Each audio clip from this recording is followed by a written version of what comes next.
கதை தலைப்பு காக்காவும் கடின உழைப்பும். ஆனால் ஒரு சின்ன யோசனை.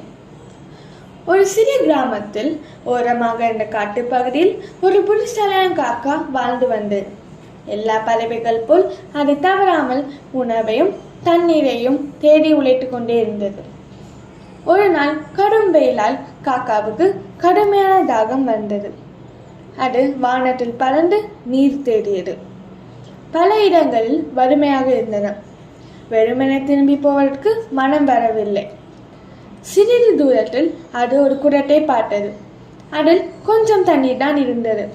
ஆனால் தன் நாக்குக்கு எட்ட முடியாத அளவிற்கு தாழ்வாக இருந்தது. முன்பு அது கேட்ட கதையில் அது அருகில் இருந்த கற்களை ஒன்றொன்றாக எடுத்து குடத்தில் போட ஆரம்பித்தது.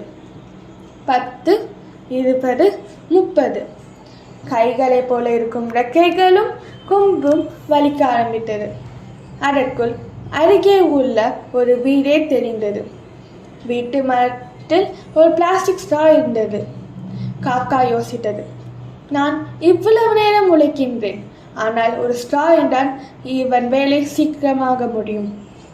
அது ஸ்ட்ராவை பிடித்து குடத்தில் போட்டது. ஸ்ட்ரா மூலம் சுலபமாக தண்ணீர் குடித்து பறந்து சென்றது.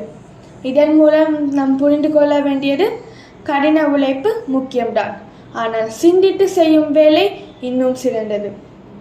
நன்றி, வணக்கம்.